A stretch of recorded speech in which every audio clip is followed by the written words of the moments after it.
hecho dramático está sucediendo en estos instantes, señores auditores, que tiene a todos los colchagüinos con el alma en un puño. Se están recibiendo informaciones oficiales de parte de Carabineros de que fue encontrado un avión uruguayo. La insólita sobrevivencia de los 16 uruguayos que durante más de 70 días se mantuvieron con vida. Bueno, mi querido, te voy a decir los nombres de los chicos. ¿Tú me escuchas? Los jóvenes uruguayos que aún permanecen en el país, 9 en total, acompañados de sus familiares, regresarán a su patria por vía aérea en las próximas horas. Indignación y molestia provocaron en los medios de gobierno las informaciones sensacionalistas y truculentas. A más de 4.000 metros de altura, el frío no perdona. Las noches son tan largas que el tiempo parece haberse detenido. No hay comida, no hay ayuda, no hay esperanza. Solo cuerpos y el instinto de seguir con vida. Lo que comenzó como un viaje para disputar un partido de rugby terminó siendo una lucha desesperada contra la muerte. En los Andes, el alma se congela. El hambre transforma a los hombres en monstruos o en milagros. Esta es la historia de 16 sobrevivientes y de lo que estuvieron dispuestos a hacer para seguir respirando. Hoy, en el baúl del misterio, abrimos el expediente más escalofriante de la historia moderna: el accidente de los Andes. Antes de comenzar, no olviden suscribirse, activar la campanita, reaccionar, comentar y compartir. Eso me ayudaría bastante. Mi nombre es Rafael Elcir Enríquez y sean ustedes bienvenidos a El Baúl del Misterio.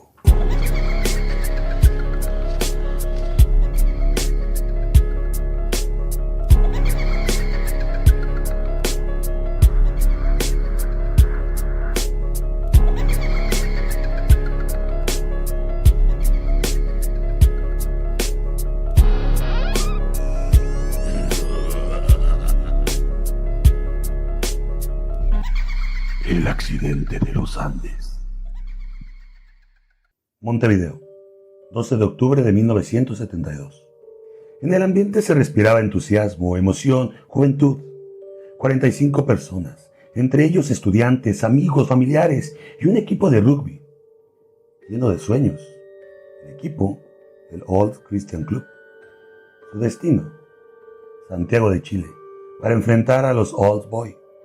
No era un vuelo comercial cualquiera, era un vuelo fletado, íntimo, familiar, de esos donde todos se conocen, todos se abrazan, todos celebran la vida sin saber que se acercan a la muerte. El avión, un Fairchild FH-227D de la Fuerza Aérea Uruguaya, un aparato robusto, pero limitado. El copiloto, Julio César Ferradas, tenía experiencia, conocía la ruta. El copiloto, el teniente coronel Dante Lagurara, estaba al mando del control. Cometería uno de los errores más fatales de la historia de la aviación latinoamericana. Al cruzar la cordillera, las condiciones meteorológicas eran adversas. Nubes, ráfagas de viento, visibilidad reducida. El avión hizo escala en Mendoza. Allí pasaron la noche. Y a la mañana siguiente, el 13 de octubre, decidieron continuar, a pesar del clima. Fue un error que marcó su destino. Mientras atravesaban los cielos de la cordillera, el copiloto creyó haber superado los Andes. Comunicó a la torre de control en Santiago que estaban listos para descender, pero no era así. El avión todavía estaba entre las montañas y al descender, impactó de lleno contra el infierno blanco.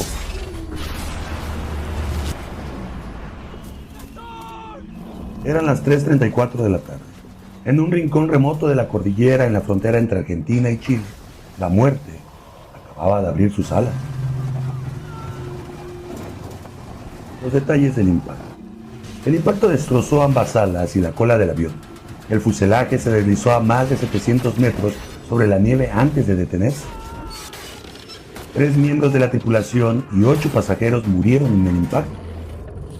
Quedaban 34 personas vivas, confundidas, heridas, congeladas y atrapadas en uno de los entornos más hostiles del planeta.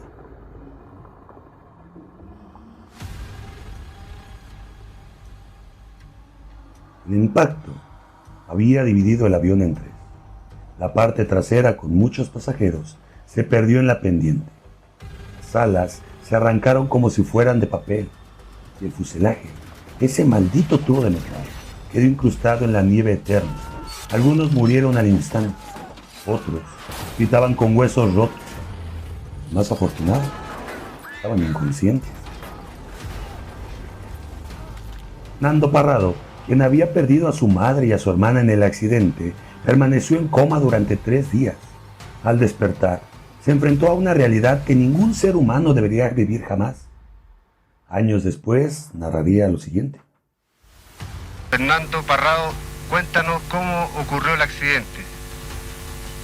Bueno, yo del momento del accidente tengo un poco de amnesia porque estuve 3 días inconsciente luego del choque. Tania, no le importaba si vivías o morías. Solo te enfrentaba a lo que eras capaz de soportar.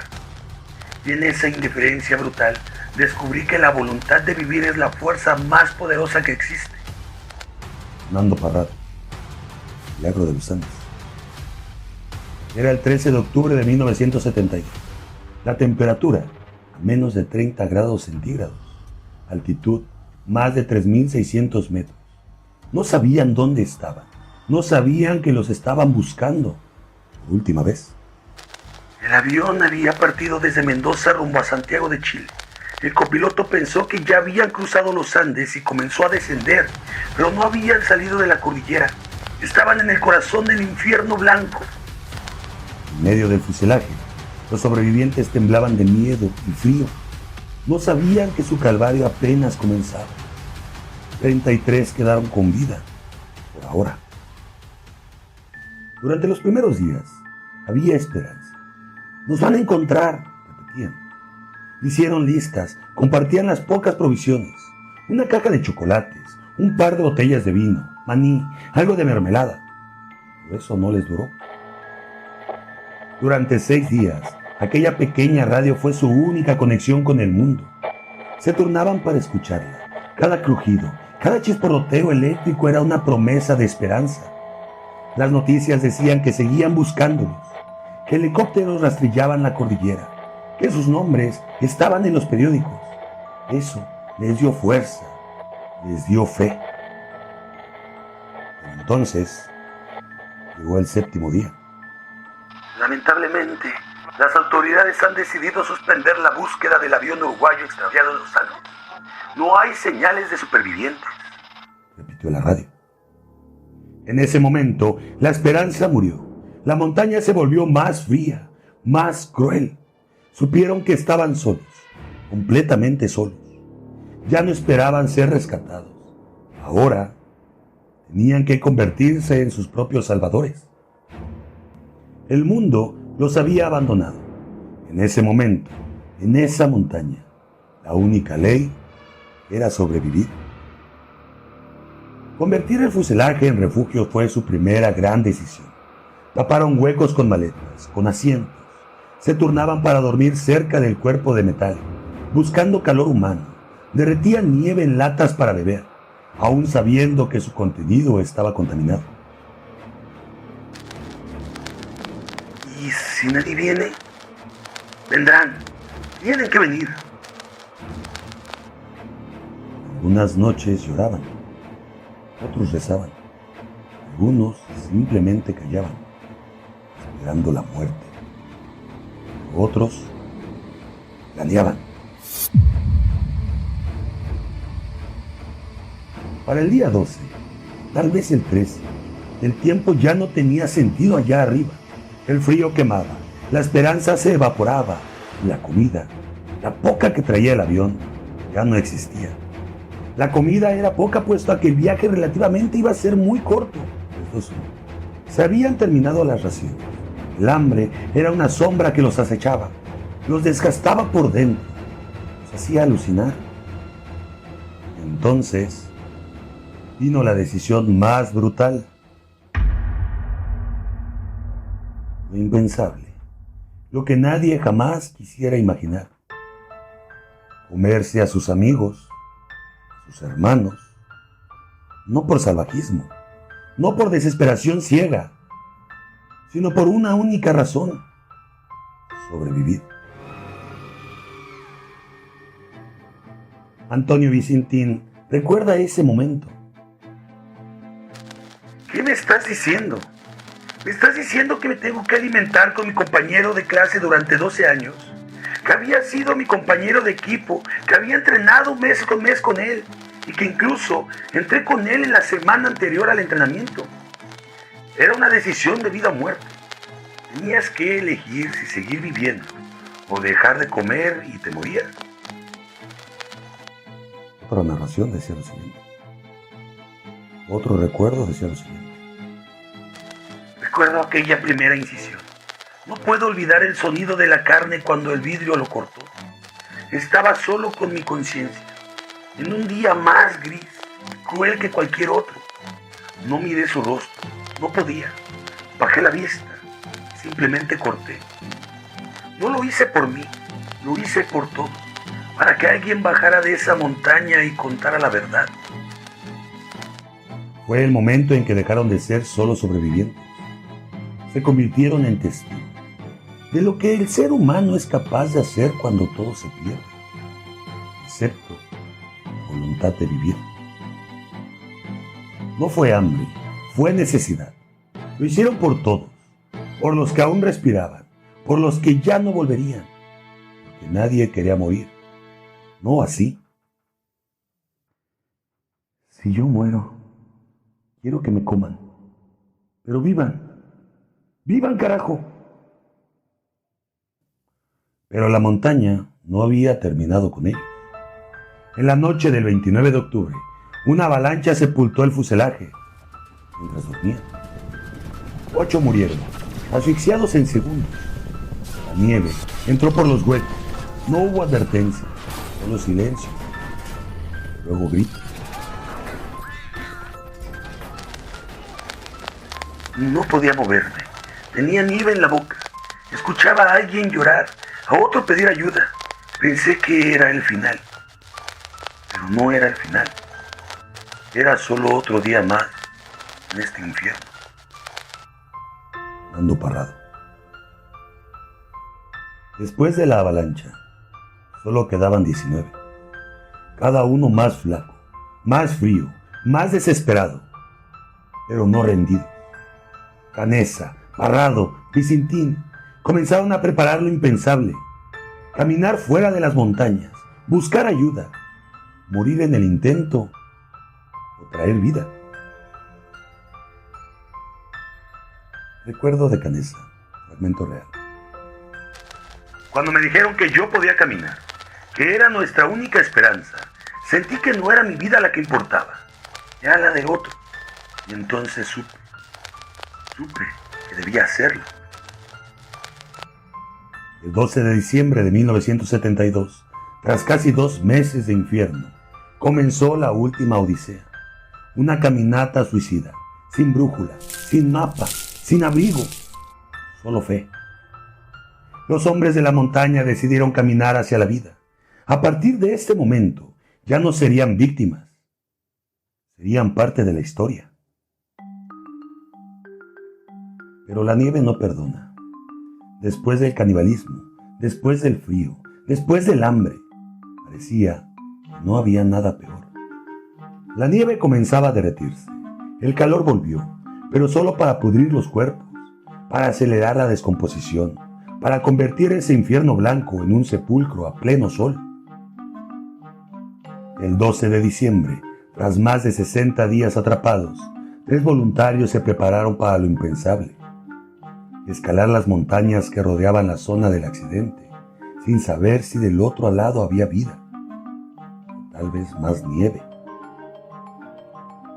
Antonio Vicentín, sobreviviente del accidente de los Andes y voluntario del equipo de exploración para buscar ayuda, dijo lo siguiente. Anoche, cuando estaba solo, tenía un baño de realidad y me decía: vos de acá no te vas. Trataba de despedirme de papá, de mamá, de mi hermano, de poderles dar un beso. Pensé en regresar a la montaña y morir. Al día siguiente sentía que me ponía el uniforme invencible y volvía a luchar y seguir tratando de salir. Lo que sí estaba convencido es que si la muerte me iba a encontrar, me encontraría tratando de salir del lugar. No me iba a entregar. Nando Parrado narra lo siguiente en su libro, Milagro en los Andes. Era eso o morir. Caminé con el corazón de mi madre latiendo en la memoria y los gritos de mi hermana en el alma. No sabía a dónde iba. Solo sabía que no quería morir congelado en un ataúd de acero. Llevaron consigo pedazos de ropa, partes del avión convertidas en mochilas y un poco de carne humana. Sí, llevaban a sus amigos en los bolsillos. Era la única forma de sobrevivir. Caminaron durante 10 días. Subieron cumbres de más de 4,000 metros de altitud, sin brújula, sin botas, con pulmones quemados por la altura. Cuando llegamos a la cima, no había valle, no había pueblos, solo más montañas. En ese momento, quise morirme, dijo Canessa. Pero no lo hicieron. Antonio Vicentín, debilitado, regresó al avión, y Nando Parrado y Roberto Canessa siguieron. Casi sin voz, deshidratados, lograron bajar por la ladera de una montaña hasta que, el 20 de diciembre, encontraron una pequeña corriente de agua.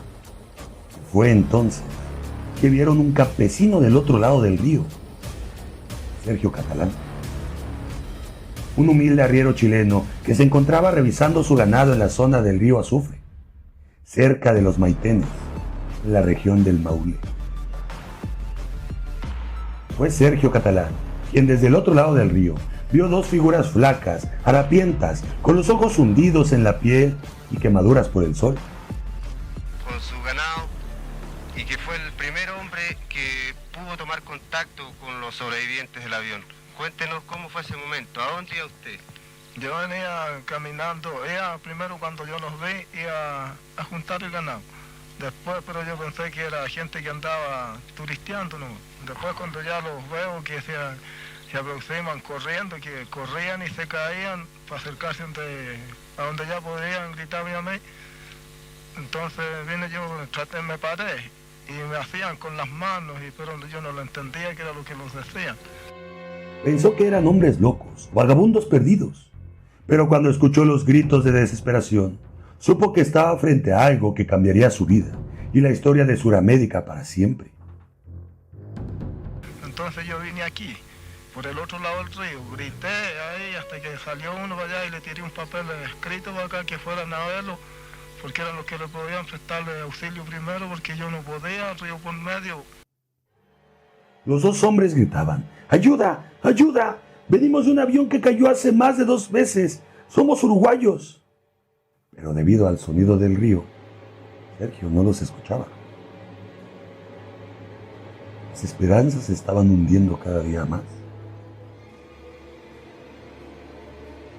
El campesino, confundido y atemorizado, no supo acercarse, pero lanzó un papel atado a una piedra donde escribió: ¿qué pasó?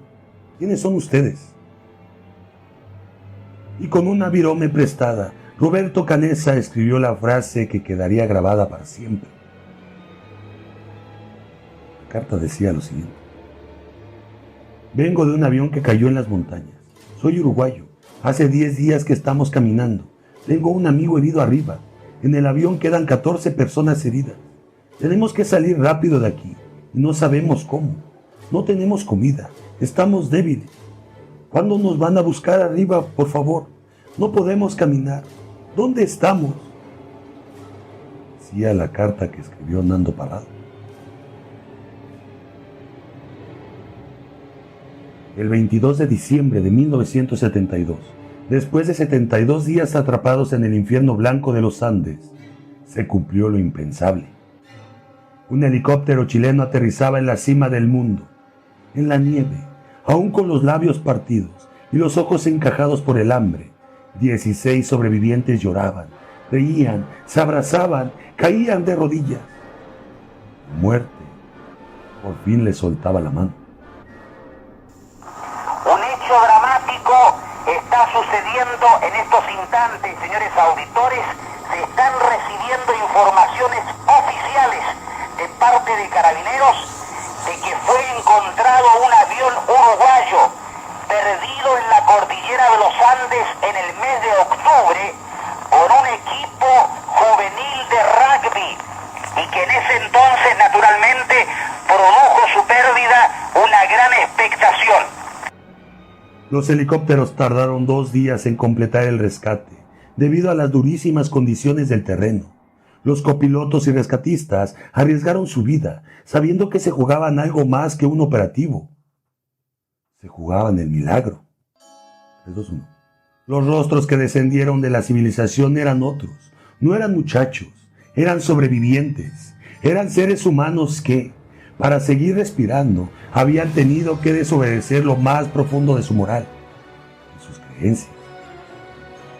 Al principio, el mundo celebró. El milagro de los Andes, titulaban en los periódicos. Pero muy pronto, el eco de las montañas trajo consigo otra verdad. Indignación y molestia provocaron en los medios de gobierno las informaciones sensacionalistas y truculentas de órganos de prensa extranjeros y nacionales que se han dedicado a explotar el caso de los sobrevivientes del avión uruguayo. Roberto Canesas dice lo siguiente. ¿Qué hubieras hecho tú cuando estás allá arriba, con el frío metido en los huesos, con el hambre rasgándote por dentro? ¿Qué haces cuando la única comida está en los cuerpos de tus amigos? No fue salvajismo, fue amor, fue dolor, fue sobrevivir. Pero las críticas no se hicieron esperar. Hubo quienes hablaron de barbarie, de profanación, de pecado, pero también hubo quienes comprendieron y callaron. Pedro Algorta, en entrevista, hizo una pregunta que incomodaría a muchos. ¿A qué sabe la carne humana? A vida. A eso sabe. En las semanas siguientes, muchos de los sobrevivientes evitaban hablar. ¿Cómo explicar el horror sin que el mundo te juzgue? ¿Cómo volver a ser el mismo después de abrazar el cuerpo de un amigo y luego tener que alimentarte de él? En enero de 1973, a pocos metros del fuselaje destrozado, los cuerpos fueron enterrados. Una cruz de hierro, una placa marcada en el sitio. El mundo para los hermanos uruguayos. Cerca de Dios, cerca de ti. Eso es uno. Ahí quedaron los que no bajaron, pero en el alma de los que regresaron. Todos bajaron con ellos. Cuando descendieron de la montaña, no regresaron los mismos 16 que habían subido. Sus cuerpos llevaban el hambre, la fatiga, las cicatrices, pero era el alma la que venía rota. Había cruzado el umbral entre lo humano y lo inhumano, entre la vida y la supervivencia. Canesa. Durante años, sentí vergüenza de lo que hicimos, hasta que entendí que no fue vergüenza, fue amor por la vida, el amor más crudo, más desesperado, el amor que solo conoce quien está por morir. Los 16 sobrevivientes volvieron a sus casas, pero no al descanso. El regreso fue tan difícil como la odisea. Pesadillas, silencios, miradas inquisidoras, preguntas incómodas. Muchos no hablaron por años.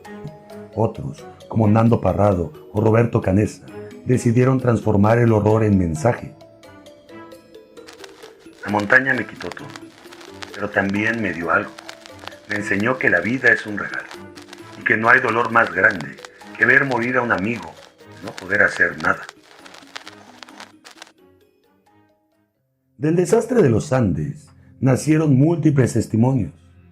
Viven, 1974, el primer gran libro de Pierce Paul Reed, que documentó los hechos con precisión quirúrgica. Milagro de los Andes, en el 2006, donde Parrado narra su vivencia íntima y el viaje imposible hacia la esperanza. Tenían que vivir, 2016, la reflexión de Canesa desde la perspectiva de un cardiólogo y ser humano. La tragedia también invadió el cine. Even, 1993, dirigida por Frank Marshall y producida por Hollywood. Documentales como Stranded, 2007, dejaron hablar a los verdaderos protagonistas. Y actualmente en la película La Sociedad de la Nieve. Y hoy, medio siglo después, su historia sigue estremeciendo, no solo por lo brutal, sino por lo profundamente humano. A 3.600 metros de altura, en el Valle de las Lágrimas, aún está la cruz, aún está el fuselaje. Y quienes suben cada año a rendir homenaje, dicen que el viento allí no es cualquier viento. Es un susurro, una promesa, un testimonio. Aquí se amó, aquí se murió y aquí se vivió. Tras el rescate en los 6 meses siguientes, varios de los sobrevivientes viajaron a Uruguay para unirse con las familias de los fallecidos. Estos encuentros fueron profundamente emocionales. Algunos supervivientes entregaron cartas, rosarios y objetos personales de los desaparecidos. Otros, como Canessa, pidieron perdón cara a cara, aún conmocionados por lo que habían tenido que hacer. Les dije que si no lo hacíamos, ninguno había bajado de ahí. La respuesta de los familiares fue diversa, pero abrumadoramente humana. Las entrevistas recogidas en medios como The Washington Post hablan de cómo las familias no se centraron en el relato del canibalismo, sino en la voluntad de vivir de sus hijos. Las familias los apoyaron. No les importó lo que había pasado con los cuerpos. Les importaba lo que había pasado mientras ellos estaban aún vivos. Pero algunos expresaron dolor, rabia y un profundo sentimiento de pérdida y sacudida emocional. El hecho ocurrió en medio de un duelo ya desgarrador.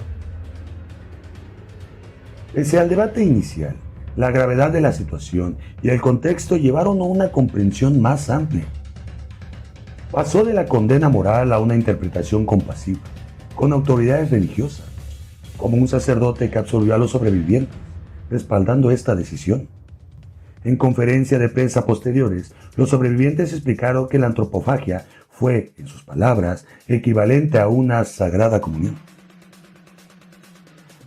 Hoy, a medio siglo después, este suceso no quedó en el pasado. Los sobrevivientes se reúnen todos los 22 de diciembre, día del rescate, para rendir homenaje.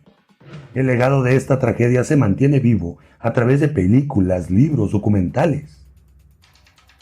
Se han convertido en un símbolo de humanidad, de hasta dónde puede llegar el ser humano cuando todo se pierde. Este episodio no habla de muerte, de horror, habla de perdón, de reencuentro con la memoria familiar, de una humanidad que, tras el infierno, supo mirar con los ojos llenos de dolor, pero también de comprensión. Esta no es solo una historia de supervivencia, es una historia sobre el límite de la moral, sobre el instinto, sobre lo que estamos dispuestos a hacer cuando lo único que queda es la vida misma. Y aunque el mundo hable de milagro, ellos no fueron salvados por una fuerza divina, fueron salvados por su voluntad, por su coraje, por su humanidad, más allá de lo humano. ¿Conocían este caso? ¿Qué opinan de ellos? Háganmelo saber en la cajita de comentarios. No olviden suscribirse, activar la campanita, dejar su reacción, comentar y compartir. Eso me ayudaría bastante. Mando un cordial saludo a todos los seguidores que me han estado siguiendo en la página de YouTube. Muchas gracias. Asimismo, mando un cordial saludo para todos aquellos que nos escuchan en las plataformas de audio. También cabe mencionar que ya se encuentra disponible el primer episodio de la nueva sección del Baúl del Misterio, historias reales paranormales, donde todas las personas que ustedes gusten pueden venir al set y narrarme la historia más aterradora que tengan. Me despido de ustedes no sin antes comentarles lo siguiente.